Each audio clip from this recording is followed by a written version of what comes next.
ಹರಿ ಓಂ ಪ್ರಾಣಾದೇರೀಶಿತಾರಂ ಪರಮಸುಖನಿಧಿಂ ಸರ್ವದೋಷವ್ಯಪೇತಂ ಸರ್ವಾಂತಸ್ಥಂ ಸುಪೂರ್ಣಂ ಪ್ರಕೃತಿಪತಿಮಜಂ ಸರ್ವಬಾಹ್ಯಂ ಸುನಿತ್ಯಂ ಸರ್ವಜ್ಞಂ ಸರ್ವಶಕ್ತಿಂ ಸುರಮುನಿಮನುಜಾದ್ಯೈಃ ಸದಾ ಸೇವ್ಯಮಾನಂ ವಿಷ್ಣುಂ ವಂದೇ ಸದಾಹಂ ಸಕಲ ಜಗದನಾದ್ಯಂತ ಆನಂದದಂ ತಂ. ಈ ಮಂಗಳಾಚರಣದ ಅಭಿಪ್ರಾಯ ಒಂದು ಸಾಮಾನ್ಯ ನೋಡಿದ್ವಿ ಬೆಳಗ್ಗೆ. ಈಗ ರಘುತ್ತಮ ಸ್ವಾಮಿಗಳ ವ್ಯಾಖ್ಯಾನದ ಅಭಿಪ್ರಾಯವನ್ನು ಇಟ್ಟುಕೊಂಡು ಮಂಗಳಾಚರಣದ ಒಂದೆರಡು ಪದ ಉಳ್ಕೊಂಡಾವ. ಅಂದ್ರೆ ಅದನ್ನು ಇಟ್ಕೊಂಡು ಹೇಳಿರಲಿಲ್ಲ ಬೆಳಿಗ್ಗೆ, ಈಗ ಅದನ್ನು ಇಟ್ಕೊಂಡು ಹೇಳಿಕತ್ತೀನಿ. ಏನಾಗ್ಯದ, ಪ್ರಾಣಾದೇರೀಶಿತಾರಂ ಅಂತನ್ನುವುದೆಲ್ಲ ಅದ ಅಲ್ಲಿ. ಪ್ರಾಣಾದೇರೀಶಿತಾರಂ ಅಂತನ್ನುವ ಮಾತು ಇದು ಭಗವಂತ ಅತ್ಯಂತ ವಿಶಿಷ್ಟನಾದ ದೇವತೆ ಅಂತ ತಿಳಿಸುವುದಕ್ಕಾಗಿ ಹೊರಟ 14 ವಿಶೇಷಣಗಳು. ಪ್ರಾಣಾದೇಹಿ ಈಶಿತಾರಂ ಅಂತನ್ನುವುದು ಸುಲಭಕ್ಕೆ ಅರ್ಥವಾಗುವ ಮಾತು. ಅಂದ್ರೆ ಪ್ರಾಣದೇವರೇ ಮೊದಲಾದವರಿಗೆ ಪರಮಾತ್ಮ ಈಶಿತ ಅಂದರೆ ಒಡೆಯನಾಗಿದ್ದಾನೆ. ಅಂತಹ ಪರಮಾತ್ಮನಿಗೆ ನಮಸ್ಕಾರ ಮಾಡುತ್ತೇನೆ ಅಂತ ಶ್ರೀಮದಾಚಾರ್ಯ ಅಭಿಪ್ರಾಯ ಹೇಳಿದರು. ಈಗ ಪರಮ ಸುಖನಿಧಿಂ ಅಂತದ. ಅದು ಪರಮ ಸುಖನಿಧಿಂ ಅಂತನ್ನುವಾಗ ಸುಖಕ್ಕೆ ಪರಮ ಅಂತನ್ನುವ ವಿಶೇಷಣವನ್ನು ನೀಡಿದ್ದು ಯಾಕೆ ಅನ್ನುವ ಪ್ರಶ್ನೆ. ಅಂದರೆ ಪರಮ ಪ್ಲಸ್ ಸುಖನಿಧಿ ಅಂತದ. ಸುಖನಿಧಿ ಅಂತನ್ನೋದಕ್ಕೆ ಅರ್ಥ ಏನು? ಸುಖ ಉಳ್ಳವರು ಅಂತ ಅರ್ಥ. ನಿಧಿ ಅಂದರೆ ಹಣ ಉಳ್ಳದ್ದಕ್ಕೆ ನಿಧಿ, ಕೊಪ್ಪರಿಗೆ ಇತ್ಯಾದಿ ಶಬ್ದವನ್ನು ಬಳಸ್ತಿರ್ತಾರೆ. ಹಾಗಾದರೆ ಸುಖನಿಧಿ ಅಂತನ್ನುವ ಶಬ್ದಕ್ಕೆ ಸುಖ ಉಳ್ಳವರು ಅಂತನ್ನುವ ಅರ್ಥ ಇದ್ದರೆ ಪರಮ ಶಬ್ದದಿಂದ ಏನು ಲಾಭ ಆಯಿತು? ಯಾಕೆ ಶ್ರೀಮದಾಚಾರ್ಯ ಹಾಕಬೇಕಾಗಿತ್ತು ಅಂದರೆ ರಘುತ್ತಮ ಸ್ವಾಮಿಗಳವರು ಏನು ಬರೀತಾರೆ ಅಂತಂದ್ರೆ, ಲಕ್ಷ್ಮೀ ಮುಕ್ತ ವ್ಯಾವೃತ್ಯರ್ಥಂ ಪರಮೇತಿ ಸುಖ ವಿಶೇಷಣಂ. ಮಹಾಲಕ್ಷ್ಮಿಯಲ್ಲೂ ಏನದ ಅಂದ್ರೆ ಸುಖ ಅದ, ಮುಕ್ತರಲ್ಲೂ ಸುಖ ಅದ. ಇಬ್ಬರಲ್ಲೂ ಕೂಡ ಏನಾಗಿದೆ? ಸುಖ ಅದ ಅಂದ್ರೆ ನಿಧಿನೇ ಅವ್ರದ್ದು. ಮಹಾಲಕ್ಷ್ಮಿ ಸುಖದಲ್ಲೇನು ದುಃಖ ಸೇರಿಕೊಂಡಿಲ್ಲ, ಮುಕ್ತರ ಸುಖದಲ್ಲೇನು ದುಃಖ ಸೇರಿಕೊಂಡಿಲ್ಲ. ಅಂದ ಮೇಲೆ ಲಕ್ಷ್ಮೀದೇವಿಯಾಗಲಿ ಮುಕ್ತರಾಗಲಿ ಅವರು ಸುಖದ ನಿಧಿಗಳೇ ಆಗುತ್ತಿರುವಾಗ ಪರಮಾತ್ಮನನ್ನು ಸುಖದ ನಿಧಿ ಅಂತ ಇಷ್ಟೇ ಹೇಳಿದ್ದರೆ ಅವರಿಗೂ ಇವರಿಗೂ ಭೇದವೆಣಿಸಲು ಆಗುತ್ತಿರಲಿಲ್ಲ ಅನ್ನುವುದಕ್ಕಾಗಿ ಪರಮಶಬ್ದವನ್ನು ಹಾಕಿದರು. ಪರಮಶಬ್ದ ಹಾಕಿದ್ದರಿಂದಾಗಿ ಲಕ್ಷ್ಮೀದೇವಿಯಲ್ಲಾಗಲಿ ಮುಕ್ತರಲ್ಲಾಗಲಿ ಸುಖವಿದ್ರೂ ಪರಮಸುಖ ಅಂತನ್ನುವುದು ಇಲ್ಲ ಅಂತ ರಘುತ್ತಮ ಸ್ವಾಮಿಗಳವರ ವ್ಯಾಖ್ಯಾನ. ಅಂದರೆ ಪರಮಶಬ್ದದ ಅರ್ಥ ಏನಾಯಿತು ಅಂದರೆ ಕೊನೆ, ಸಾವಧಿ. ಉಳಿದವರೆಲ್ಲರ ಸುಖಗಳಿಗೂ ಮೇಲೆ ಯಾರ ಸುಖ, ಮೇಲೆ ಯಾರ ಸುಖ ಅಂತದ. ನಾರಾಯಣನ ಸುಖಕ್ಕೆ ಇನ್ನು ಮೇಲೆ ಯಾರ ಸುಖ ಅಂತ ಕೇಳೋ ಹಂಗಿಲ್ಲ. ಸಾತಿಶಯತ್ವರಹಿತ. ಅತಿಶಯ ಅಂತನ್ನೋದು ಮುಕ್ತರ ಸುಖದಲ್ಲೂ ಅದ. ಮುಕ್ತರ ಸುಖಕ್ಕಿಂತ ಹೆಚ್ಚಿನ ಸುಖ ಯಾರಿಗದಪ್ಪ? ಲಕ್ಷ್ಮೀದೇವಿಗದರಿ. ಲಕ್ಷ್ಮೀದೇವಿಗಿಂತ ಹೆಚ್ಚಿನ ಸುಖ ಯಾರಿಗದ್ರಪ್ಪ? ನಾರಾಯಣಗದ. ನಾರಾಯಣನ್ಗಿಂತ ಹೆಚ್ಚಿನ ಸುಖ ಯಾರಿಗದ ಅಂತ ಕೇಳಿದ್ರೆ ಇಲ್ಲ. ಅದನ್ನೇ ಪರಮ ಅನ್ನೋ ಶಬ್ದದಿಂದ ಕರೆದಿದ್ದಾರೆ. ಇದಿಷ್ಟು ರಘುತ್ತಮ ಸ್ವಾಮಿಗಳ ಅಭಿಪ್ರಾಯ ಪರಮ ಸುಖನಿಧಿಂ ಅಂತ. ಇನ್ನು ಸರ್ವದೋಷವ್ಯಪೇತ ಅಂತದ. ಸರ್ವದೋಷವ್ಯಪೇತ ಅಂದರೆ ಯಾವ ದೋಷಗಳಿಂದ ಪರಮಾತ್ಮ ದೂರನಾಗಿದ್ದಾನೆ ಅಂದರೆ ಎಲ್ಲ ದೋಷಗಳು ಹೇಳಬೇಕಾಗಿದೆ. ಪ್ರಧಾನವಾಗಿ ಪಾರತಂತ್ರ್ಯವೇ ಮೊದಲಾದ ಎಲ್ಲ ದೋಷಗಳಿಂದ ದೂರನಾಗಿದ್ದಾನೆ. ಪಾರತಂತ್ರ್ಯ ಅಂತನ್ನೋದೇನದ ನೋಡ್ರಿ, ಇದು ದೊಡ್ಡ ದೋಷ. ಯಾಕಂದ್ರೆ ಇದನ್ನು ಅನುಸರಣೆ ಮಾಡಿಕೊಂಡು ಉಳಿದ ಎಲ್ಲ ದೋಷಗಳು ಬರ್ಲಿಕ್ಕೆ ಶುರುವಾಗ್ತಾವ. ಸ್ವತಂತ್ರ ಇದ್ದ ಅಂದ್ರೆ ಒಂದೂ ದೋಷ ಬರ್ಲಿಕ್ಕೆ ಚಾನ್ಸ್ ಇಲ್ಲ. ಸ್ವತಂತ್ರ ಇದ್ದ ಅಂದ್ರೆ ಒಂದು ದೋಷವೂ ಒಳಗೆ ಬರ್ಲಿಕ್ಕೆ ಅವಕಾಶ ಇರೋದಿಲ್ಲ. ಪರತಂತ್ರನಾಗಿದ್ದ ಅಂದ್ರೆ ಎಲ್ಲ ದೋಷಗಳು ಬರ್ತಾವೆ. ನಾವು ಯಾರ್ದೋ ಮನೆಯಲ್ಲಿ ಕೆಲಸಕ್ಕಿದ್ದೀವಿ ಅಂತ ಇಟ್ಕೊಳ್ರಿ, ಜೀತದ ಆಳು ಅಂತ ಇರ್ತಿದ್ದಲ್ಲ ಹಿಂದಕ್ಕೆ, ಆವಾಗ ನಮಗೆ ಅವ ಯಜಮಾನ್ ಸಿಟ್ಟು ಮಾಡಿಕೊಂಡ್ರು ನಮಗೆ ಬೈತಿದ್ದವ. ಮನ್ಯಾಗ ಏನರ ಸಾಮಾನು ಹೋದ್ರು ನಾವ ಕಳ್ಳ ಅನ್ಸ್ಕೋಬೇಕು, ಮನ್ಯಾಗ ಮಕ್ಕಳು ಏನರ ತಪ್ಪು ಮಾಡಿದ್ರು ನಾವ ಬಯಸ್ಕೋಬೇಕು. ಅಂದ್ರೆ ಆ ಅಸ್ವಾತಂತ್ರ್ಯ ಅನ್ನೋದು ಎಲ್ಲ ದೋಷಗಳಿಗೂ ಬೀಜ. ಅಂದಮೇಲೆ ಅದಕ್ಕೆ ರಘುತ್ತಮ ಸ್ವಾಮಿಗಳೇನಂತಂದ್ರು ಅಂದರೆ ಸರ್ವದೋಷವ್ಯಪೇತಂ ಎಲ್ಲ ದೋಷಗಳಿಂದ ದೂರನಿದ್ದಾನೆ ಅಂತಂದ್ರೆ ಪಾರತಂತ್ರವೇ ಮೊದಲಾದ ಎಲ್ಲ ದೋಷಗಳಿಂದ ದೂರನಿದ್ದಾನೆ. ಯಾಕೆ ಪಾರತಂತ್ರ್ಯ ಅಂತನ್ನುವ ದೋಷ ಬಂದುಬಿಟ್ರೆ ಎಲ್ಲ ದೋಷಕ್ಕೂ ಆಸ್ಪದ. ಅದಕ್ಕೆ ಹಂಗಾಗಬಾರದು ಅನ್ನೋದಕ್ಕೆ ಪಾರತಂತ್ರವೇ ಮೊದಲಾದ ಎಲ್ಲ ದೋಷಗಳಿಂದ ದೂರನಾಗಿದ್ದಾನೆ. ಇನ್ನು ಪೂರ್ಣಮ್ಮಂತದ ಸುಪೂರ್ಣಂ ಅಂತ ತಿಳ್ಕೊಂಡು ಹೇಳಿ. ಅದೇನು ಸುಪೂರ್ಣ ಏನು ಅಂದ್ರೆ ಬೆಳಗ್ಗೆ ನಾನು ಪರಿಪೂರ್ಣ ಅಂತ ಅರ್ಥ ಹೇಳಿದ್ದೆ. ಒಂದು ರಘುತ್ತಮ ಸ್ವಾಮಿಗಳು ಏನು ವ್ಯಾಖ್ಯಾನ ಮಾಡ್ತಾರ, ದೇಶತಃ ಕಾಲತಃ ಗುಣತಶ್ಚ ಪೂರ್ಣತ್ವ ಲಾಭಾಯ ಸುಪೂರ್ಣಮಿತ್ಯುಕ್ತಂ. ಪೂರ್ಣ ಅಂತನ್ನೋದದ, ಆದ್ರೆ ಸು ಅಂತನ್ನೋ ಸೇರಿಸಿದ್ರಿಂದ ದೇಶತಃ ಕಾಲತಃ ಗುಣತಃ ಪೂರ್ಣನಾಗಿದ್ದಾನೆ ಅನ್ನುವ ಅಭಿಪ್ರಾಯವನ್ನು ತೆಗೆದುಕೊಳ್ಳಬೇಕು. ಪೂರ್ಣತೆ ಅಂತನ್ನೋದು ಕಾಲದಿಂದ ಪೂರ್ಣತೆಯನ್ನು ಹೇಳಬೇಕು, ದೇಶದಿಂದ ಪೂರ್ಣತೆಯನ್ನು ಹೇಳಬೇಕು, ಮತ್ತು ಗುಣದಿಂದಲೂ ಪೂರ್ಣತೆಯನ್ನು ಹೇಳಬೇಕು. ಯಾವುದೋ ಒಂದರಿಂದ ಹೇಳಿದರೆ ಪೂರ್ಣ ಆಗುವುದಿಲ್ಲ, ಮೂರರಿಂದಲೂ ಪೂರ್ಣನಾದವನಿಗೆ ಪೂರ್ಣ ಅಂತ ಕರೀತಾರೆ. ಆದ್ದರಿಂದ ಸುಪೂರ್ಣಂ ಅಂತ ಅಭಿಪ್ರಾಯ ಅಂತ ತಿಳಿಸಿದ್ದಾರೆ. ಇನ್ನು ಅಜ ಅಂತಂದ್ರು. ಅಜಂ ಅಂತನ್ನೋ ಪ್ರಕೃತಿ ಪತಿಂ ಅಜಂ, ಪ್ರಕೃತಿ ಪತಿ ಅನ್ನೋ ಶಬ್ದಕ್ಕೆ ಅರ್ಥ ಗೊತ್ತದೆ. ದೇಶತಃ ಪೂರ್ಣ ಅಂದ್ರೆ ವ್ಯಾಪ್ತ, ಕಾಲತಃ ಪೂರ್ಣ ಅಂದ್ರೆ ನಿತ್ಯ ಅಂತ ಅರ್ಥ. ಹಂಗೆ ಇನ್ನು ಹಂಗಾರ ದೇಶತಃ ಕಾಲತಃ ಆಯ್ತು. ಇನ್ನು ಮತ್ತು ದೇಶತಃ ಪೂರ್ಣ ಅಂತನ್ನುವಲ್ಲಿ, ಇದು ಸುಪೂರ್ಣಂ ಅಂತ ಅನ್ನುವಲ್ಲಿ ದೇಶದಿಂದ ಪೂರ್ಣನಾಗಿದ್ದಾನೆ, ಕಾಲದಿಂದ ಪೂರ್ಣನಾಗಿದ್ದಾನೆ, ಗುಣದಿಂದ ಪೂರ್ಣನಾಗಿದ್ದಾನೆ ಅನ್ನುವ ಅರ್ಥ ಮಾಡಿದಾಗ ದೇಶತಃ ಪೂರ್ಣ ಅನ್ನೋ ಶಬ್ದಕ್ಕೆ ಸರ್ವತ್ರ ವ್ಯಾಪ್ತ, ಕಾಲತಃ ಪೂರ್ಣ ಅಂತನ್ನೋ ಶಬ್ದಕ್ಕೆ ನಿತ್ಯ, ಆಮೇಲೆ ಗುಣತಃ ಪೂರ್ಣ ಎಂಬ ಶಬ್ದಕ್ಕೆ ಸರ್ವ ಗುಣ ಪರಿಪೂರ್ಣ ಅಂತ ಬರ್ತದೆ. ಮತ್ತು ಅಂದಮೇಲೆ ಮತ್ತೆ ಅಜಂ ಅಂತ ಯಾಕೆ ಹೇಳ್ಬೇಕಾಯಿತು ಅಂದ್ರೆ ಅಜಂ ಅನ್ನೋ ಶಬ್ದಕ್ಕೆ ಹಿಂಗೆ ಅರ್ಥ ಮಾಡಿಕೊಳ್ಳ್ರಿ. ಅಜ ಅಂದ್ರೆ ಏನು, ಹುಟ್ಟಿಲ್ಲದೆ ಇದ್ದವನು ಅಂತ ಅರ್ಥ. ಮತ್ತೆ ಹುಟ್ಟಿಲ್ಲದೆ ಇದ್ದವನು ಅಂತ ಯಾಕೆ ಹೇಳಬೇಕಾಗಿತ್ತು, ನಿತ್ಯ ಅಂತ ಹೇಳಿಬಿಟ್ಟಿರಿ. ಹುಟ್ಟಿಲ್ದವನು ಅಂತ ಮತ್ತಂತಾರನ. ಹಿಂಗೆ ಹಿಂಗೆ ಹಿಂಗೆ ವ್ಯವಹಾರ ಮಾಡಿದೆ. ಹಿಂಗೆ ಏನಂತ, ಅವನಿಗೆ ಕಾಲತಃ ಪೂರ್ಣನಾಗಿದ್ದಾನೆ, ನಿತ್ಯನಾಗಿದ್ದಾನೆ, ಆದರೂ ಹುಟ್ಟಿಲ್ಲ ಅವನಿಗೆ, ಹಿಂಗೆ ಹೇಳೋ ಅವಶ್ಯಕತೆ ಇಲ್ಲಲ್ಲ. ಹಾಗಾದರೆ ಮತ್ತೆ ಸುಪೂರ್ಣಂ ಅಂತನ್ನುವಲ್ಲೇನೆ ಕಾಲತಃ ಪೂರ್ಣನಾಗಿದ್ದಾನೆ ಪರಮಾತ್ಮ ಅನ್ನುವಾಗ ನಿತ್ಯ ಅಂತ ಅರ್ಥ ಬರ್ತಿರುವಾಗ ಅಜ ಅಂತನ್ನುವುದರಿಂದಾಗಿ ಜನ್ಮರಹಿತ ಅಂತನ್ನುವುದರಲ್ಲಿ ಏನು ಸ್ವಾರಸ್ಯ ಉಳಿತು ಅಂತ ಕೇಳಿದ್ದಕ್ಕೆ ರಘುತ್ತಮ ಸ್ವಾಮಿಗಳು ಪರಾಧೀನ ವಿಶೇಷ ಲಾಭಾದಿನ ಕೇನಾಪಿ ಪ್ರಕಾರೇಣ ನ ಜಾಯತೆ ಇತ್ಯಜಾಂ. ಮಹಾಲಕ್ಷ್ಮಿಯೂ ನಿತ್ಯ, ಮಹಾಲಕ್ಷ್ಮಿಯೂ ನಿತ್ಯ, ಆದರೆ ಮಹಾಲಕ್ಷ್ಮಿಗೊಂದು ಹುಟ್ಟದ. ಏನು ಹುಟ್ಟದ, ಪರಾಧೀನ ವಿಶೇಷಾವಾಪ್ತಿ ಎನ್ನುವ ಒಂದು ಹುಟ್ಟದ. ಹೇಳಿ ನಿಂದಕ್ಕೆ ಮಾಡಿದಾಗ ಅಭಿಮಾನ ಮಾಡೋದು, ಅಭಿಮಾನೋತ್ಪತ್ತಿ. ಏನಂತ, ಇಡೀ ಜಗತ್ತು ಇದು ನಮ್ಮ ಮನೆಯವ್ರದ್ದು, ಇದು ನಂದು, ನಮ್ಮ ಮನೆಯವ್ರದ ಮೇಲೆ ನಾವು ಅಧಿಕಾರ ಚಲಾಯಿಸಬಹುದು ಅಂತ ಆ ವಿಶೇಷ ಅವಾಪ್ತಿಯನ್ನು ವಿಶೇಷವನ್ನು ಹೊಂದುತ್ತಾಳೆ. ಪರಾಧೀನತಾ ವಿಶೇಷವನ್ನು ಹೊಂದುತ್ತಾಳೆ ಅಂದರೆ ಇದು ನನ್ನ ಅಧೀನವಾಗಲಿ ಎನ್ನುವ ಅಭಿಮಾನವನ್ನು ಹೊಂದುತ್ತಾಳೆ. ಅವಳು ಕಾಲತಃ ನಿತ್ಯ, ಯಾರು, ಲಕ್ಷ್ಮೀದೇವಿ. ಆದರೆ ಪ್ರತಿ ಸೃಷ್ಟಿಯಲ್ಲೂ ಪರಾಧೀನ ವಿಶೇಷ ಎಂಬುವಂತಹ ಒಂದು ಹುಟ್ಟನ್ನು ಪಡಿತಾಳವಳು. ಹಂಗ ಪರಮಾತ್ಮ ಕಾಲತಃ ನಿತ್ಯವಾಗಿದ್ರೂ ಪರಾಧೀನ ವಿಶೇಷಾವಾಪ್ತಿಯನ್ನೇನಾದರೂ ಹೊಂದುತ್ತಾನೇನು ಅಂದರೆ ಅಜಾಂ, ಆ ತರಹದ ವಿಶೇಷಾವಾಪ್ತಿಯೂ ಅವನಿಗೆ ಇಲ್ಲ ಅಂತ ತಿಳಿಸೋದಕ್ಕೆ ಈ ಮಾತನ್ನು ಹೇಳಿದ್ದಾರೆ. ಇನ್ನು ಸರ್ವಬಾಹ್ಯಂ ಅಂತ ಶಬ್ದದ. ಸರ್ವಬಾಹ್ಯಂ ಅನ್ನೋ ಶಬ್ದಕ್ಕೆ ನಾವು ಅರ್ಥ ಏನು ಮಾಡಿದ್ವಿ ಅಂದರೆ ಎಲ್ಲದರ ಹೊರಗೂ ಇರುವ ಅಂತ ಮಾಡಿದ್ವಿ. ರಘುತ್ತಮ ಸ್ವಾಮಿಗಳವರು ಸರ್ವ ವಿಲಕ್ಷಣಂ ಅಂತ ಬರಿತಾ ಇದ್ದಾರೆ. ಏನಾಗೇನು ಪರಮಾತ್ಮ ಸರ್ವ ವಿಲಕ್ಷಣ, ಸರ್ವಬಾಹ್ಯ ಅಂದ್ರೆ ಎಲ್ಲರಿಗಿಂತ ವಿಲಕ್ಷಣ ಅಂತ ಅರ್ಥ, ಎಲ್ಲರಿದ್ದಂಗಿಲ್ಲ ಅಂತ ತಿಳ್ಕೊಳ್ರಿ. ಇನ್ನ ಸುನಿತ್ಯಂ ಅಂತಂದ್ರು, ಮತ್ ಸುನಿತ್ಯಂ ಅಂತಾರಲ್ಲ, ಹಿಂದೆಲ್ಲ ಬಂದು ಹೋಗ್ಬಿಟ್ಟದ. ಈಗ ಸುಪೂರ್ಣಂ ಅನ್ನೋಲ್ಲಿ ಬಂದದ, ಅಜಂ ಅನ್ನೋಲ್ಲಿ ಬಂದದಲ್ಲ ಅಂದ್ರೆ ಅದಕ್ಕೆ ಅಪೂರ್ಣತ್ವಾದಿ ಚತುರ್ವಿಧ ನಾಶಾಭಾವ ಲಾಭಾಯ ಸುನಿತ್ಯಂ ಇತ್ಯುಕ್ತಂ.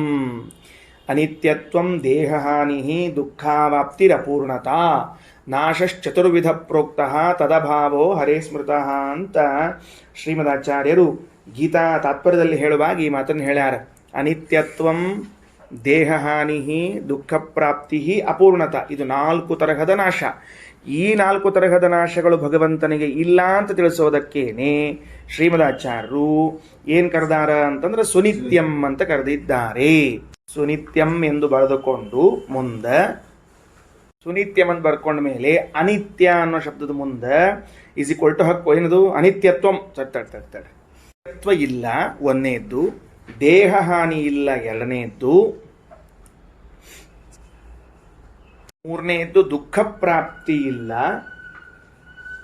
ಅಪರಿಪೂರ್ಣತೆ ಇಲ್ಲ. ಈ 4 ವಿಧವಾದ ನಾಶಗಳು ಅನಿತ್ಯತ್ವಂ, ದೇಹಹಾನಿ, ದುಃಖ ಪ್ರಾಪ್ತಿ, ಅಪೂರ್ಣತಾ. ಈ 4 ತರಹದ ನಾಶವು ಇಲ್ಲದೇ ಇರುವುದರಿಂದಲೇನೆ ಪರಮಾತ್ಮನನ್ನ ಸುನಿತ್ಯ ಎಂದು ಕರೆದಿದ್ದಾರೆ. ನೋಡ್ರಿ, ಆಚಾರ್ಯರ ಒಂದು ವಾಕ್ಯದಲ್ಲಿ 3 ಬಾರಿ ಅಂದರೆ ಪುನರುಕ್ತಿ ಬಂದಂತೆ ಆಗ್ತದೆ. 2 ಸರ್ತಿ ಒಂದೇ ವಿಷಯವನ್ನು ಹೇಳ್ಯಾರೇನೋ ಅಂತ ಅನಿಸ್ತದೆ. ರಘುತ್ತಮ ಸ್ವಾಮಿಗಳವರು ಅದನ್ನು ಎಷ್ಟು ಚಂದ ಪರಿಹಾರ ಮಾಡ್ಯಾರ. ಸುಪೂರ್ಣಂ, ಅಜಂ, ಸುನಿತ್ಯಂ 3 ಪದಗಳನ್ನು ಕೇಳಿದಾಗ ಒಂದೇ ತರನಾದ ಅರ್ಥ ಬರ್ತದೆ. ಸುಪೂರ್ಣಂ ಅಂತನ್ನುವಲ್ಲಿ ಕಾಲತಃ ಪೂರ್ಣತ್ವ ಹೇಳಿದ್ದರಿಂದ ನಿತ್ಯತ್ವ ಬಂದೇ ಬಿಡ್ತು. ಅಜಂ ಜನ್ಮರಹಿತ ಅಂತ ಹೇಳಿದ್ರಿಂದಲೂ ಮತ್ತೆ ನಿತ್ಯತ್ವ ಬಂತು. ಇನ್ನು ಸುನಿತ್ಯಂ ಅನ್ನೋದ್ರಿಂದ ಮತ್ತೆ ನಿತ್ಯತ್ವ ಬಂತು. ಹಿಂಗೆ 3 ಶಬ್ದಗಳಿಂದ ಪುನರುಕ್ತಿ ಬಂದಂತೆ ಕಂಡರೆ 3 ಪರಿಹಾರ ಮಾಡ್ತಾರ ರಘುತ್ತಮ ಸ್ವಾಮಿಗಳವರು. ಸುನಿತ್ಯಂ ಅಂತನ್ನುವುದು ಸುಪೂರ್ಣಂ ಅಂತನ್ನುವಲ್ಲಿ ಕಾಲತಃ ಪೂರ್ಣತ್ವವನ್ನು ಹೇಳ್ತೀವಿ, ಅಂದ್ರೆ ವಾಸ್ತವ ನಿತ್ಯತ್ವವನ್ನು ಹೇಳ್ತೀವಿ. ಅಜಂ ಅಂತನ್ನುವಲ್ಲಿ ಪರಾಧೀನ ವಿಶೇಷಾವಾಪ್ತಿ ರೂಪವಾದ ಯಾವುದೇ ಉತ್ಪತ್ತಿ ಇಲ್ಲ, ನಿತ್ಯವಾಗಿದ್ದರೂ ಅಂತ ಹೇಳ್ತೀವಿ.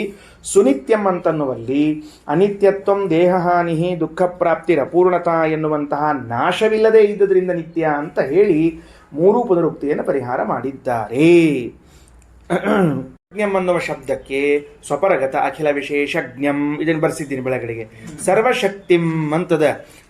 ಸರ್ವಶಕ್ತಿ ಅಂತನ್ನುವಂತಹ ಶಬ್ದಕ್ಕೆ ಅದಕ್ಕೆ ಮಾತ್ರ ಏನು ಅರ್ಥವನ್ನು ಮಾಡ್ಕೊಳ್ಬೇಕು? ಪ್ರಕೃತಿ ಪ್ರಾಣಾದಿ ಪಾಲನ ನಿಯಮನಾದಿ ವಿಷಯ ಶಕ್ತಿಮಂತಂ. ಎಷ್ಟು ಶಕ್ತಿ ಅದ ಪರಮಾತ್ಮನಿಗೆ ಸರ್ವಶಕ್ತಿ ಅಂತಂದ್ರೆ ಪ್ರಕೃತಿ, ಮುಖ್ಯ ಪ್ರಾಣ ಇವರೇ ಮೊದಲಾದ ವ್ಯಕ್ತಿಗಳನ್ನ ಪಾಲನ, ನಿಯಮನ ಮೊದಲಾದ ವಿಷಯದಲ್ಲಿ ಶಕ್ತಿ ಉಳ್ಳವನಾಗಿದ್ದಾನೆ. ನಿತ್ಯ ಮುಕ್ತಳಾದ ಲಕ್ಷ್ಮೀದೇವಿಯನ್ನೂ ಪಾಲನಾ ಮಾಡ್ತಾನ, ನಿತ್ಯ ಮುಕ್ತಳಾದ ಲಕ್ಷ್ಮೀದೇವಿಯನ್ನೂ ನಿಯಮನ ಮಾಡ್ತಾನ. ಇವೇ ಮೊದಲಾದ ಎಲ್ಲ ಕೆಲಸ ನಿತ್ಯ ಮುಕ್ತಳಾದ ಲಕ್ಷ್ಮೀದೇವಿಯ ವಿಷಯದಲ್ಲೂ ಅದ. ಇನ್ನು ಪ್ರಕೃತ ಸಂಸಾರದಲ್ಲಿರುವಂತಹ ಮುಖ್ಯ ಪ್ರಾಣದೇವರೇ ಮೊದಲಾದವರನ್ನೂ ನಿಯಮನ ಮಾಡ್ತಾನ ಅಂದಮೇಲೆ ಸರ್ವಶಕ್ತಿಂ ಅನ್ನುವಂತಹ ಅರ್ಥವನ್ನು ತಿಳ್ಕೊಳ್ಬೇಕು. ಶಕ್ತಿಂ ಅನ್ನುವುದರಿಂದಾಗಿ ಪ್ರಕೃತಿ ಪ್ರಾಣ ಮೊದಲಾದವರ ಪಾಲನ ನಿಯಮನಾದಿ ಅಂದ್ರೆ ಅಂಥವರಿಗೂ ಪ್ರೇರಣಾ ಮಾಡಬೇಕು, ಅಂಥವರಿಗೂ ಪಾಲನಾ ಮಾಡಬೇಕು, ಇದೇ ವಿಷಯದಲ್ಲಿ ಶಕ್ತಿ ಉಂಟು ಅಂತ ತಿಳಿಸಿದ್ದಾರೆ.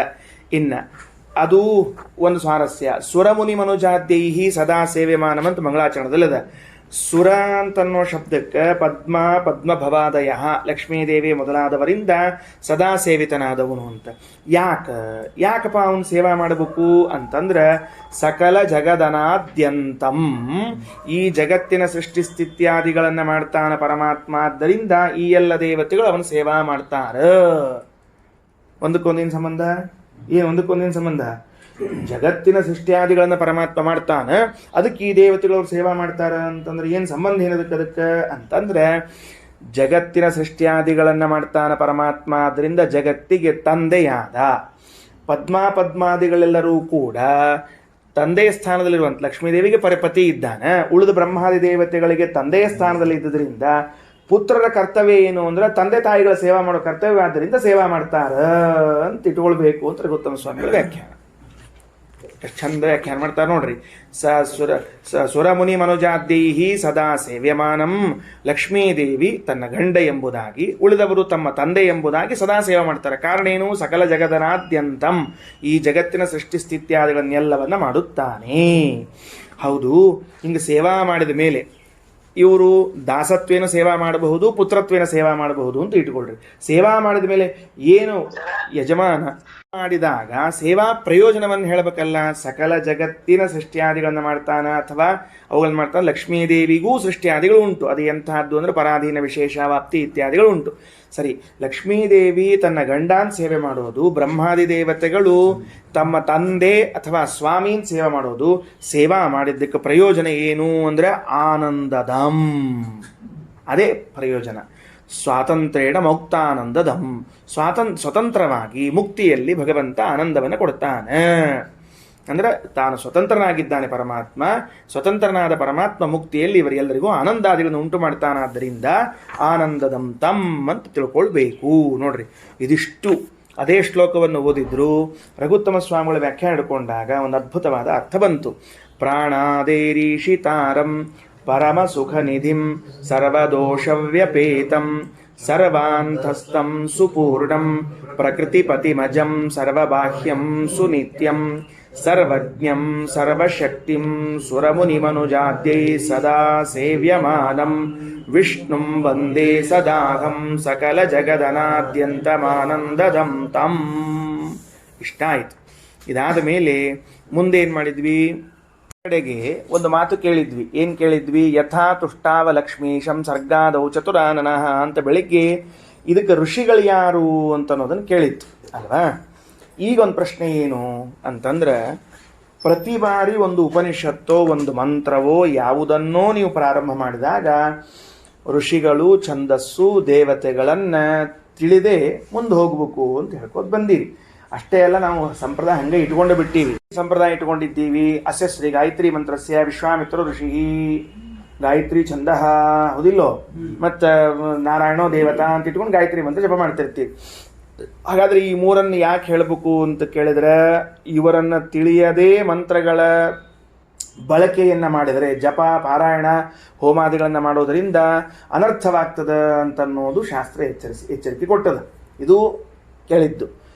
ಆಚಾರ್ಯರು ಋಗ್ಭಾಷ್ಯದಲ್ಲಿ ಹೇಳುವಾಗ ಒಂದು ಮಾತನ್ನು ಹೇಳ್ತಾರೆ. ಏನು ಹೇಳ್ತಾರೆ ಋಗ್ಭಾಷ್ಯದಲ್ಲಿ ಅಂದರೆ, ಋಷಿಚ್ಛಂದೋ ದೈವತಾನಿ ಜ್ಞಾತ್ವಾರ್ಥಂ ಚೈವ ಭಕ್ತಿತಃ ಸ್ವಾಧ್ಯಾಯೇನೈವ ಮೋಕ್ಷಃ ಸ್ಯಾತ್ ವಿರಕ್ತಸ್ಯ ಹರಿಸ್ಮೃತೆ ಅಂತ ಒಂದು ಮಾತು. ಏನಂದಾರ ಆಚಾರ್ಯರು ಋಗ್ಭಾಷ್ಯದಲ್ಲಿ? ಬಹಳ ದೊಡ್ಡ ಮಾತದು. ಋಷಿಚ್ಛಂದೋ ದೈವತಾನಿ, ಈ ಮಂತ್ರಕ್ಕೆ ಋಷಿಗಳು ಯಾರು, ಈ ಮಂತ್ರದ ಛಂದಸ್ಸು ಯಾವುದು, ಈ ಮಂತ್ರದ ದೇವತಾ ಯಾರು ಅನ್ನುವುದನ್ನು ತಿಳಿದು, ಮತ್ತು ಜೊತೆಗೇನು ಅರ್ಥಂ ಜ್ಞಾತ್ವ, ಆ ಮಂತ್ರದ ಅರ್ಥ ಏನು ಅಂತ ತಿಳಿದು, ಇದು ಹೆಂಗಿರಬೇಕು? ಭಕ್ತಿತಃ, ಭಕ್ತಿಪೂರ್ವಕವಾಗಿರಬೇಕು. ಭಕ್ತಿಯಿಂದ ಈ ಮಂತ್ರದ ಅರ್ಥ ಏನದ, ಇದಕ್ಕೆ ಋಷಿಗಳು ಯಾರು, ಇದಕ್ಕೆ ದೇವತೆಗಳು ಯಾರು ಅಂತ ತಿಳಿದುಕೊಂಡು ಸ್ವಾಧ್ಯಾಯೇನೈವ, ವೇದಾಧ್ಯಯನವನ್ನು ಮಾಡೋದ್ರಿಂದ ಮೋಕ್ಷ ಸ್ಯಾತ್, ಮೋಕ್ಷವಾಗ್ತದೆ. ವಿರಕ್ತಸ್ಯ ಹರಿಸ್ಮೃತೆ, ಯಾಕ? ವಿರಕ್ತನಾದ ವ್ಯಕ್ತಿಗೆ ಎಲ್ಲಿ ನೋಡಿದರೂ ಹರಿಸ್ಮರಣೆ ಬರ್ತದೆ. ಅಂದ್ರೇನಾಯಿತು? ಋಷಿ ಮೊದಲಾದವುಗಳನ್ನು ತಿಳಿದು ಮಾಡುವ ಸ್ವಾಧ್ಯಾಯವೂ ಕೂಡ ಸತತ ಹರಿಸ್ಮರಣೆಗೆ ಕಾರಣವಾಗಿ ಮೋಕ್ಷ ಸಾಧನವಾಗುತ್ತದೆ. ಶ್ರೀಮದಾಚಾರ್ಯ ಸಿದ್ಧಾಂತ. ಅಂದರೆ ಈ ಋಷಿಚ್ಛಂದ ಛಂದೋ ದೈವತೆಗಳನ್ನು ತಿಳಿದುಕೊಳ್ಳುವುದು ಕೂಡ ವಿಷ್ಣು ಭಕ್ತಿಗೆ ಕಾರಣವಾಗ್ತದೆ. ಛಂದೋ ದೇವತೆಗಳನ್ನು ತಿಳಿದು ಅರ್ಥವನ್ನು ತಿಳಿದಾಗ ಅದು ಭಕ್ತಿಯಿಂದ ಅಂತ. ನಮಗೇನು ಅನ್ನಿಸ್ತದೆ ಅಂದ್ರೆ, ವಿಶ್ವಾಮಿತ್ರರಂತಹ ಯೋಗ್ಯತಾವಂತರಾದ ಋಷಿಗಳು ಅವರೂ ಕೂಡ ಭಗವಂತನ ಸಾಕ್ಷಾತ್ಕಾರವನ್ನು ಮಾಡಿಕೊಳ್ಳಿಕ್ಕೇನೆ ಇಷ್ಟು ಶ್ರಮ ವಹಿಸಿದ್ದಾರೆ, ಈ ಮಂತ್ರವನ್ನು ಕಂಡುಕೊಂಡಿದ್ದಾರೆ ಅಂದ ಮೇಲೆ ನಾವು ಸಹಿತ ಭಗವಂತನ ಕಾಣಬೇಕು ಅಂತ ಬುದ್ಧಿ ಹುಟ್ಟಬೇಕು ನಮಗೆ. ವಸಿಷ್ಠರು, ವಿಶ್ವಾಮಿತ್ರರು, ಎಂತಿಂತಹ ದೊಡ್ಡ ದೊಡ್ಡ ಋಷಿಗಳೆಲ್ಲರೂ ಸಹಿತ ಈ ಮಂತ್ರಗಳಿಂದ ಆ ಭಗವಂತನ ಕಂಡುಕೊಂಡಾರ ಅಂದ್ರೆ, ಅವ್ರು ಇಷ್ಟು ಸಮರ್ಥರಾಗಿದ್ದರೂ ಆ ಭಗವಂತನನ್ನು ಕಾಣುವುದರಲ್ಲೇ ತಮ್ಮ ಜೀವನದ ಸಾರ್ಥಕತೆ ಅದ ಅಂತ ಅನ್ಕೊಂಡಾರ ಅಂದಮೇಲೆ ನಮಗೆ ಭಗವಂತನಲ್ಲಿ ಭಕ್ತಿ ಹುಟ್ಟಬೇಕು. ಇಲ್ಲಪ್ಪ, ನಾವು ಸಹಿತ ಭಗವಂತನ ಕಾಣುವಂಥ ಪ್ರಯತ್ನ ಮಾಡಬೇಕು ಅಂತ ಹಿಂಗೆ ಹರಿಸ್ಮರಣೆ ಬಂದು ಮೋಕ್ಷಕ್ಕೆ ಕಾರಣವಾಗ್ತದೆ. ಆಚಾರ್ಯರು ಹೇಳಿದ್ರು, ವಿರಕ್ತಸ್ಯ ಹರಿಸ್ಮೃತೆಗೆ, ವಿರಕ್ತನಾದ ವ್ಯಕ್ತಿಗೆ, ಭಕ್ತಿ ಇದ್ದವನಿಗೆ ಈ ಋಷಿಗಳೆಲ್ಲರೂ ಕೂಡ ಈಗ ಅಗ್ನಿಮೀಳೆ ಪುರೋಹಿತಂ ಯಜ್ಞಸ್ಯ ದೇವ ಮೃತ್ಯುಜಂ ಅಂತದ ಆ ಮಂತ್ರವನ್ನು ಕಂಡಿರುವಂತಹ ಋಷಿಗಳನ್ನು ನೋಡಿ, ಓಹೋ ಇಂಥ ಮಂತ್ರಗಳಿಂದ ಇಂಥ ಋಷಿಗಳು ಹಿಂಗಿಂಗೆ ಕಂಡುಕೊಂಡಾರ ಅಂತಂದ ಮೇಲೆ ಇವರೆಲ್ಲರೂ ಭಗವಂತನ ಕಾಣುವ ಪ್ರಯತ್ನದಲ್ಲೇ ಇದ್ದವರು, ಭಗವಂತನನ್ನು ಕಂಡವರು ಅಂದ ಮೇಲೆ ನಾವೆಲ್ಲ ಅಲ್ಪರಾದರಿಂದ ಅಧಿಕಾರದಲ್ಲಿ ನಾವು ಭಗವಂತನ ಕಾಣುವ ಪ್ರಯತ್ನ ಮಾಡಬೇಕು ಅಂತ ಭಗವಂತನ ಸ್ಮರಣೆ ಬರ್ತದೆ. ಅದಕ್ಕೆ ಮೋಕ್ಷಕ್ಕೆ ಸಾಧನವಾಗ್ತದೆ ಅಂತ ಶ್ರೀಮದಾಚಾರ್ಯ ಋಗ್ಭಾಷದಲ್ಲಿ ಹೇಳಿದ್ದಾರೆ. ಋಷಿಚ್ಛಂದೋ ದೈವತಾನಿ ಜ್ಞಾತ್ವಾರ್ಥಂ ಚೈವ ಭಕ್ತಿತಃ ಸ್ವಾಧ್ಯಾಯೇನೇ ಮೋಕ್ಷಸ್ಯ ವಿರಕ್ತಸ್ಯ ಹರಿಸ್ಮೃತೆ ಅಂತ ತಿಳಿಸಿಕೊಟ್ಟಿದ್ದಾರೆ. ಋಷಿಗಳಾಯಿತು. ಛಂದಸ್ ಯಾವುದು ಅಂತ ಕೇಳಿದ್ರೆ ಇಲ್ಲಿ ಛಂದಸ್ ಇಲ್ಲ. ಯಾಕ? ಯಜುರ್ವೇದ ಇದು ವಾಕ್ಯ ರೂಪದಲ್ಲಿರುವುದಾದ್ದರಿಂದ ಈ ಉಪನಿಷತ್ತು ವಾಕ್ಯ ರೂಪದಲ್ಲದ, ಇಲ್ಲಿ ಛಂದಸ್ಸಿನ ಪ್ರಸಂಗವಿಲ್ಲ. ಸರಿ, ಇನ್ನು ಮುಂದೆ ಬೆಳಿಗ್ಗೆ ಏನು ಹೇಳಿದ್ವಿ? ಇದು ಶತಪಥ ಬ್ರಾಹ್ಮಣದಲ್ಲಿ ಬರುವ ಕೊನೆ 8 ಅಧ್ಯಾಯಗಳು ಅಂತ ಹೇಳಿತ್ತು. ಆ ಕೊನೆ 8 ಅಧ್ಯಾಯಗಳಲ್ಲಿ ಮೊದಲಿನ 2 ಅಧ್ಯಾಯಗಳನ್ನು ಶ್ರೀಮದಾಚಾರ್ಯರು ವ್ಯಾಖ್ಯಾನ ಮಾಡಿಲ್ಲ. 3ನೇ ಅಧ್ಯಾಯದಿಂದ 8ನೇ ಅಧ್ಯಾಯದವರೆಗೆ ವ್ಯಾಖ್ಯಾನ ಮಾಡ್ಯಾರ. ಅಂದ್ರೆ ಸರಿಯಾಗಿ ಎಷ್ಟದ? 6 ಅಧ್ಯಾಯಗಳವ ಅಂತ ಆಯ್ತು. ಹಂಗಾರ ಯಾಕೆ ಆ 2 ಅಧ್ಯಾಯಗಳನ್ನು ವ್ಯಾಖ್ಯಾನ ಮಾಡಲಿಲ್ಲ ಅನ್ನೋದಕ್ಕೆ ಮಂತ್ರಾಲಯ ಸ್ವಾಮಿಗಳವರು ತಮ್ಮ ಬೃಹದಾರಣಿಕ ಉಪನಿಷತ್ತಿನ ಖಂಡಾರ್ಥದಲ್ಲಿ ತಿಳಿಸಿದ್ದಾರೆ. ರಘುತ್ತಮ ಸ್ವಾಮಿಗಳ ಅಭಿಪ್ರಾಯವೂ ಅದೇ ಅದಾದ್ದರಿಂದ ರಾಯರ ವಾಕ್ಯವನ್ನು ಓದ್ಲಿಕ್ಕತ್ತೀನಿ. ಇಷ್ಟೊತ್ತು ರಘುತ್ತಮ ಸ್ವಾಮಿಗಳ ವಾಕ್ಯ ಓದಿದ್ದೀವಿ, ಈಗ ರಾಯರ ವಾಕ್ಯವನ್ನು ಓದೋಣ ಅಂತ ಏನಂತಾರೆ. ಅಸ್ಯ ಉಪನಿಷದ ರಾಯರ ವಾಕ್ಯ ಓದ್ಲಿಕ್ಕತ್ತೀನ, ನಿಮ್ಮ ಕಡೆ ಇಲ್ಲ, ಅದಕ್ಕೆ ಸುಮ್ಮನೆ ಕೇಳಿಸ್ಕೊಳ್ರಿ. ಈ ಉಪನಿಷತ್ತಿಗೆ ಬ್ರಹ್ಮ ಸೂರ್ಯ ಯಾಜ್ಞವಲ್ಕ್ಯ ಕಣ್ವಾಹ ಕ್ರಮಾದ್ ಋಷಯ. ಬ್ರಹ್ಮ ಸೂರ್ಯ ಯಾಜ್ಞವಲ್ಕ್ಯರು ಕಣ್ವರು ಕ್ರಮಾದ್ ಋಷಿಗಳಾಗಿದ್ದಾರೆ, ಕ್ರಮವಾಗಿ. ಲಕ್ಷ್ಮೀಶೋ ದೇವತಾ, ಲಕ್ಷ್ಮೀಪತಿಯಾದ ದೇವತಾ. ವಾಕ್ಯರೂಪತ್ವಾತ್ ನ ಛಂದೋ ಅನ್ವೇಷಣಂ. ವಾಕ್ಯ ರೂಪದಲ್ಲಿ ಇದರಿಂದ ಛಂದಸ್ಸನ್ನು ಹೋಗ್ಲಿಕ್ಕೆ ಹೋಗ್ಬೇಡ್ರಿ. ಹಾಡಿಗೆ ರಾಗ ಯಾವುದು ಅಂತ ಕೇಳ್ಬೇಕು, ವಾಕ್ಯಕ್ಕೆ ರಾಗ ಯಾವುದು ಅಂತ ಕೇಳಿ ಬರುವುದಿಲ್ಲ. ಉಪನಿಷದ ಅಧ್ಯಾಯಾಷ್ಟಾತ್ಮಕತ್ವೇಪಿ. ನೋಡ್ರಿ, ಈ ಉಪನಿಷತ್ತಿಗೆ 8 ಅಧ್ಯಾಯಗಳಿದ್ರೂ ಕೂಡ ಪೂರ್ವ ಅಧ್ಯಾಯದ್ವಯಸ್ಯ ಹಿಂದಿನ 2 ಅಧ್ಯಾಯಗಳನ್ನು ಅಶ್ವಮೇಧ ಕರ್ಮ ನಿರೂಪಣ ಪರತ್ವೇನ, ಅಂದ್ರೆ ಆ 2 ಅಧ್ಯಾಯದಲ್ಲಿ ಅಶ್ವಮೇಧವೆಂಬ ಕರ್ಮವನ್ನು ನಿರೂಪಣೆ ಮಾಡಲಾಗ್ತಾ ಇದೆ. ಅಶ್ವಮೇಧ ಅಂದ್ರೆ ಯಾವ ಯಜ್ಞದಲ್ಲಿ ಕುದುರೆಯನ್ನ ಬಳಸಲಾಗುತ್ತದೆಯೋ ಅದರ ಪ್ರಕ್ರಿಯೆ ಏನವ ನಾವು ಬಹಳ ದೂರ ಇದ್ದವರಾದ್ರಿಂದ ಹೇಳಲಿಕ್ಕೆ ಬರುವುದಿಲ್ಲ. ಸುಮ್ಮನೆ ವಾದ ವಿವಾದ ಮಾಡೋದ್ರಾಗ ಅರ್ಥ ಇಲ್ಲ. ದ್ವಾಪರ ಯುಗದವರೆಗೆ ಮಾತ್ರ ಈ ಅಶ್ವಮೇಧ ಯಾಗ ಅಂಬೋದಿತ್ತು. ಕಲಿಯುಗದಲ್ಲಿ ಅಶ್ವಮೇಧ ಯಾಗ ಇಲ್ಲವೇ ಇಲ್ಲ. ಯಾಕ? ಜನಮೇಜಯ ಮಹಾರಾಜ ಶಾಪ ಕೊಟ್ಟಿದ್ದಾನೆ. ಇನ್ನು ಮುಂದೆ ಯಾರೂ ಕೂಡ ಅಶ್ವಮೇಧ ಯಾಗವನ್ನು ಮಾಡುವ ಹಾಗಿಲ್ಲ. ಬಲಾತ್ಕಾರದಿಂದ ಮಾಡಿದರೂ ಕೂಡ ಫಲ ಬರೋದಿಲ್ಲ ಅಂತ ಶಾಪವನ್ನು ನೀಡಿದ್ದಾನೆ. ಅವನೇ ಕೊನೆಯ ರಾಜ ಅಶ್ವಮೇಧ ಯಾಗ ಮಾಡಿದವನು. ಅವನು ಪೂರ್ಣ ಆಗಲಿಲ್ಲ ಅಶ್ವಮೇಧ ಯಾಗ, ಆದ್ದರಿಂದ ಅವನು ಶಾಪ ಕೊಟ್ಟ ಅಂತ ಹರಿವಂಶದಲ್ಲಿ ಬರ್ತದೆ. ಆಯ್ತಾ? ಇರಲಿ. ಅಂದಮೇಲೆ ಆ ಅಶ್ವಮೇಧ ಯಾಗದ ನಿರೂಪಣೆ, ಅಶ್ವಮೇಧ ಯಾಗ ಹೆಂಗಿರ್ತದ ಅನ್ನೋದು ನಿರೂಪಣೆ ಮಾಡಿದ್ದಾರೆ. ತದ್ ಅವ್ಯಾಖ್ಯಾಯ, ಅದಕ್ಕೆ ಶ್ರೀಮದಾಚಾರ್ಯ ವ್ಯಾಖ್ಯಾನ ಮಾಡಿಲ್ಲ. ಅದ್ರ ಬಗ್ಗೆ ಏನು ಪ್ರಸಂಗನೇ ಇಲ್ಲ. ಕುದುರೆ ಕರ್ಕೊಂಬರ್ರಿ, ಕುದುರೆ ಕಟ್ರಿ, ಕುದುರೆ ಹಿಂಗಿಡ್ರಿ, ಮಂತ್ರ ಹಿಂಗೆ ಹೇಳ್ರಿ ಎಂಬುದಕ್ಕೇನು ವ್ಯಾಖ್ಯಾನ ಮಾಡೋ ಅವಶ್ಯಕತೆ ಇಲ್ಲ. ಅಲ್ಲೇನು ಅಂದರೆ ಸಂಶಯ ಬರುವಂತಹ ಅಥವಾ ವಿಪರೀತ ಜ್ಞಾನ ಹುಟ್ಟುವಂತಹ ಪ್ರಸಂಗ ಇಲ್ಲವೇ ಇಲ್ಲ. ಅದಕ್ಕೆ ಮತ್ತೆ ಹಂಗಾರೆ ಇಲ್ಲಿ ಯಾಕೆ ವ್ಯಾಖ್ಯಾನ ಮಾಡ್ಲಿಕ್ಕೆ ಹೊರಟ್ರಿ ಅಂದ್ರೆ, ಕರ್ಮಣ ಶುದ್ಧ ಅಂತಃಕರಣಸ್ಯ ಬ್ರಹ್ಮಸ್ವರೂಪಂ ನಿರೂಪಯಿತಂ ಪ್ರವೃತ್ತಂ. ನೋಡ್ರಿ, ಒಂದು ವಾಕ್ಯ ಮಂತ್ರಾಲಯ ಸ್ವಾಮಿಗಳ ಬರೆದದ್ದು, ರಘುತ್ತಮ ಸ್ವಾಮಿಗಳವರ ಅಭಿಪ್ರಾಯ ನಾವು ತಿಳಿಯಲೇಬೇಕಾದದ್ದು. ಹಿಂದಿನ 2 ಅಧ್ಯಾಯಗಳಲ್ಲಿ ಅಶ್ವಮೇಧ ಎಂಬುವಂತಹ ಕರ್ಮದ ಬಗ್ಗೆ ಹೇಳಿ, ಅಂಥ ಕರ್ಮವನ್ನು ಮಾಡುವ ಮೂಲಕವಾಗಿ ಶುದ್ಧ ಅಂತಃಕರಣಸ್ಯ, ಅಂತಃಕರಣ ಶುದ್ಧ ಮಾಡಿಕೊಂಡವನಿಗೆ ಬ್ರಹ್ಮಸ್ವರೂಪಂ ನಿರೂಪಯಿತಂ, ಭಗವಂತನ ಸ್ವರೂಪ ಏನು ಅಂತ ನಿರೂಪಣೆ ಮಾಡಲಿಕ್ಕೆ ಹೊರಟಿದ್ದಾರೆ. ಅಂದ್ರೆ 3 ಸ್ಟೆಪ್ ಆದವು. ಈಗ ಏನು 3 ಸ್ಟೆಪ್ ಆದವು ಅಂದ್ರೆ, ಭಗವಂತನ ಸ್ವರೂಪವನ್ನು ಇಂಥವನಿಗೆ ಉಪದೇಶ ಮಾಡಬೇಕು. ಎಂಥವನಿಗೆ ಅಂದರೆ ಅಂತಃಕರಣ ಶುದ್ಧಿ ಉಳ್ಳವನಿಗೆ. ಅಂತಃಕರಣ ಶುದ್ಧಿ ಹೆಂಗಿರ್ತದ, ಹೆಂಗೆ ಬರ್ತದ ಅಂತ ಕೇಳಿದ್ರೆ ಕರ್ಮದಿಂದ ಬರ್ತದೆ. ಇದು ಅಶ್ವಮೇಧ ಇರಬಹುದು ಅಥವಾ ಮತ್ಯಾವುದೋ ಯಾಗ ಇರಬಹುದು, ಏನೇನೋ ಇರಬಹುದು. ನಾವು ಮಾಡುವ ಪ್ರತಿನಿತ್ಯದ ಕರ್ಮಗಳೆಲ್ಲವೂ ಕೂಡ ಅಂತಃಕರಣ ಶುದ್ಧಿಯಲ್ಲಿ ಕೊನೆಗೊಳ್ಳುತ್ತವೆ ಅಂತನ್ನುವ ಅಂಶ ಅರ್ಥ ಆಯ್ತು ಈಗ ನಮಗೆ, ಅಲ್ವಾ? ಸಂಧ್ಯಾ ವಂದನೆ, ದೇವರ ಪೂಜಾ, ಬ್ರಹ್ಮಯಜ್ಞ, ವೈಶ್ವದೇವ, ಬಲಿಹರಣ, ಏನೇನು ಕರ್ಮಗಳನ್ನು ಮಾಡ್ತೀವಿ ನಿತ್ಯದಲ್ಲಿ ಮಾಡುವುದು, ಏಕಾದಶಿ ಇರಬಹುದು, ವ್ರತ ಇರಬಹುದು, ಎಲ್ಲ ಕರ್ಮಗಳು ಕೊನೆ ಎಲ್ಲಿ ಆಗ್ತಾವ, ಇದ್ರದ್ದು ಉದ್ದೇಶ ಎಲ್ಲಿ ಹೋಗಿ ಸೇರ್ಕೋತದ ಅಂದ್ರೆ ಅಂತಃಕರಣ ಶುದ್ಧಿ. ಶುದ್ಧ ಅಂತಃಕರಣನಾದವನಿಗೆ ಮಾತ್ರ ಭಗವತ್ ಸ್ವರೂಪದ ಉಪದೇಶವನ್ನ ಮಾಡ್ಲಿಕ್ಕೆ ಬರ್ತದ.